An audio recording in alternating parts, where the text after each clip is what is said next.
because civil rights is an honorable cause that is worth fighting for. As I contemplate the benefits that we all enjoy from our society today, because of the sacrifices that others have done for us, have done for me, I can't help but wonder, what have we done with this freedom? What are the honorable issues and causes of today that are worth fighting for? Who are the Martin Luther King Jr.'s of today? As a police officer, I have the unique perspective into the world. Because of the nature of my job, it is an up-close and personal perspective, free of political spin, with no TV screen, no pause button, no off switch, just real life. And these are the things that I've noticed and some things that people have brought to my attention. 85% of the children who come into my gang prevention program do not have a male role model in the home. On average, 47 children are brought into the Pauline Myers shelter per day with no place to call home. Currently, there are over 8,300 children in foster care in the state of Oklahoma. 3,000 of these kids are ready for adoption today, as you said earlier, today. Last year, there were over 8,100 cases, substantiated cases, of child abuse, neglect, and abandonment in the state of Oklahoma. These are not just reports, these are cases that turned out to be true. These figures, for me, pose a question. Why does our society hurt its own children? President Nelson Mandela said, "There can be no keener revelation of a society's soul than the way in which it treats its children." I would say that this is true. Maybe our next question might be, what is the government doing about this? What is the government doing about this? Valid question, I guess. We have social services, we have DHS, we have the police department. But government was never designed to love.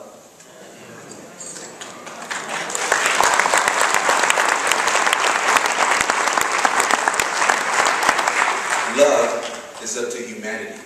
It is up to us. In the words of Dr. Martin Luther King Jr., he said, "Mankind must evolve from all human conflict a method which rejects revenge, aggression, and retaliation. The foundation of such a method is love."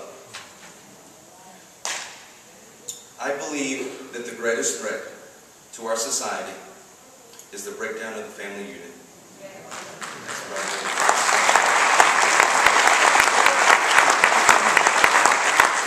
Why is this so? Social science literature tells us that a child thrives the most in a stable home with a loving mother and father. Of all the kids that pass through my programs, less than 1% of them come from a stable home with a loving mother and father in it. But realistically speaking, that can't always be true. Every single child can't come from a home like I have described. The Bible tells us in James 1:27, "Pure and undefiled religion in the sight of God and Father is this, to visit orphans and widows in their distress." The Bible also tells us in Isaiah 1:16-18, "Wash and make yourselves clean. Take your evil deeds out of my sight. Stop doing wrong. Learn to do right. Seek justice. Defend the oppressed. Take up the cause of the fatherless. Plead the cause of the widow." I believe Dr. King had this in mind when he set out to improve civil rights for everybody and to speak against racism and oppression. As we remember Dr. King today, let us also consider the other people that have fought in the same fight. The other courageous individuals. People like Rosa Parks, who had the courage in the face of adversity when she refused to give up her seat on a bus, and thus being the catalyst for civil rights. Interestingly enough, Ms. Parks said this about that event. "People say that I didn't give up my seat because I was tired. That isn't true. I was not tired physically, or no more tired than I usually am at the end of the working day. I was not old, although some people have an image of me being old. I was only 42. No, the only tired I was is I was tired of giving in."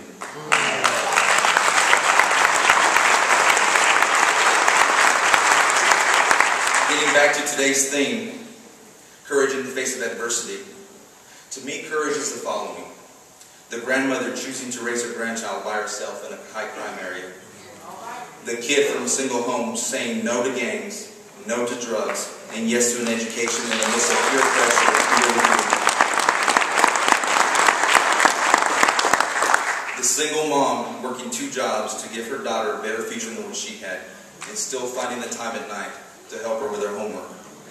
The young soldier who not only fights for this country, but when he comes home volunteers his time to mentor an at-risk youth who is without a father and needs mentorship. We honor Dr. Martin Luther King Jr. today on this beautiful and very early Monday morning.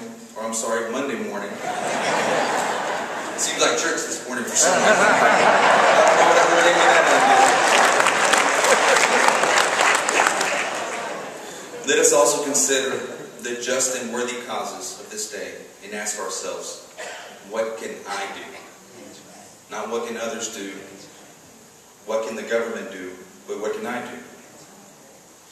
Jesus Christ thought me and you a worthy cause, and He was willing to die for us. Dr. King, a follower of Christ, thought civil rights also a worthy cause, and ultimately he gave his life for that.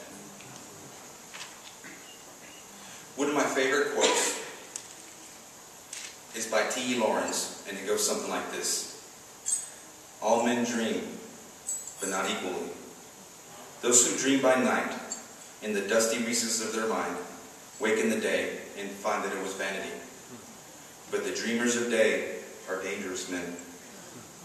For they may act their dreams with open eyes to make it possible. That was Dr. Martin Luther King. He also had a dream, and it is also almost to fruition 50 years later. What would Dr. King want us to do? What would he consider worthy causes? I believe that our children are our most valuable product. If we produce something, children are the most valuable resource. But they are a product of their environment, and they follow the example that we give them. How can young boys learn to be men if they have never experienced the example of a godly man? And how can young girls know how to choose a husband when they have never seen the example of a godly man? It is no wonder that our youth end up in gangs, jails, prisons, hospitals, and unfortunately also the cemetery. And our young girls end up pregnant, dropping out of schools and on government assistance. And their children go through the same cycle, and over and over and over. I believe that today is a time to stop this cycle. We need to find a family and love on them. We need to find a youth without a dad and mentor him or her. We need to give advice, knowledge of our talents to those people so we can have a better tomorrow. Why do I care so much? Well, for 2 selfish reasons. Because these same fatherless youth almost always commit crimes, and at some point almost always become involved in the criminal justice system. Then it becomes personally my problem. Number 2, I want my daughter to have many young men of good character to choose from for a husband.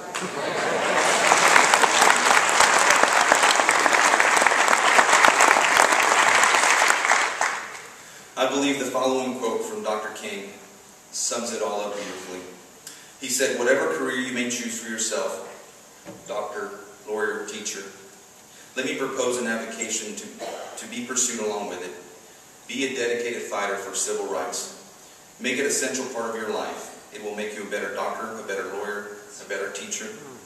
It will enrich your spirit as nothing else probably can. It will give you that rare sense of nobility that can only spring from love and selflessly helping your fellow man. Make a career of humanity. Commit yourself to the noble struggle of human rights. You will make a greater person of yourself, a greater nation of your country, and a finer world to live in. I want to live in such a world because although I moved from Texas since back in 1993, I am now an Oklahoman. This is my community, this is my state, and I want it to be a better place. I'll give you guys just a quick story of a situation that happened to me. About 3 years ago, I received the honor of being able to speak at a scholarship banquet And it was a nice event, very similar to this one. And after the event, I had this lady and what appeared to be her son waiting for me. And they said, "Mr. Balderamma, can we talk to you?" I said, "Sure, just give me a second." And I said goodbye to the people I was talking to, and I walked over to them. This lady she was an older lady, and she did tell me that was her son. He was a sharp-looking kid. He was dressed nice. He was combed up. I mean, I would be proud to have him as my son. And then she started telling me about an event. When that young man was pulled over, apparently I pulled him over in front of his house. And he wasn't dressed like that day. He was dressed in what I call gang attire. And he wasn't acting right, and he wasn't doing what was right. And I pulled him out of the car and I put him in mine. And now I remember, as they told me the story, it all came back to me. Mama came out. "Hey, what's going on?" I said, "Mama, I'll be done with your son in just a minute." And I don't know why I saw something in that kid. I saw some potential. I saw a future. And I laid into him for about 10 minutes and let him know, what are you doing? Look at your mom coming out here trying to explain, trying to get you out of trouble. You're not driving right. What are you doing dressed like that? You got a future. You got a hope, man. You need to snap out of it right now. I don't know what excuses you may have, but you need to snap out of it right now and change your life. Well, apparently it worked for that young man. And they started crying, and I started crying, because I'm like Trevor, I'm a crier too. But that's a legacy. I don't know why I talked to that man that day. I just saw something in him, and I didn't want to see his future thrown away. But he was worth it. He was worth those 10 minutes. And seeing him turn around and change his life, and apparently he was going to college, and he was working in the bank, and he was doing very well for himself. And his mama was proud, because dad wasn't around. That's a legacy. We need to find that young man. There's plenty of them out there. And we all need to find one. And we need the same thing that I did. Thank you very much.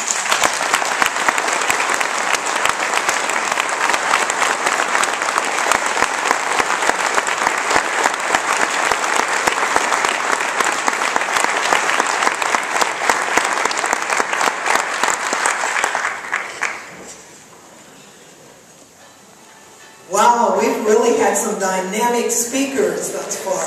Please, let's give them a round of applause.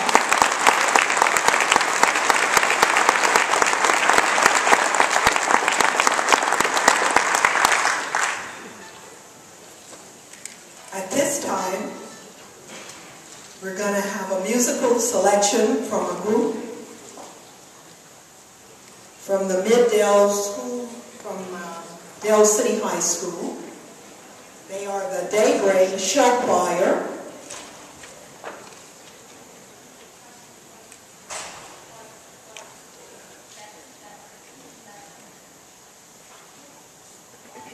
Check, check. Mic check 2. Mic check 2. Test, test, test. Test, test, test. Test, 1, 2.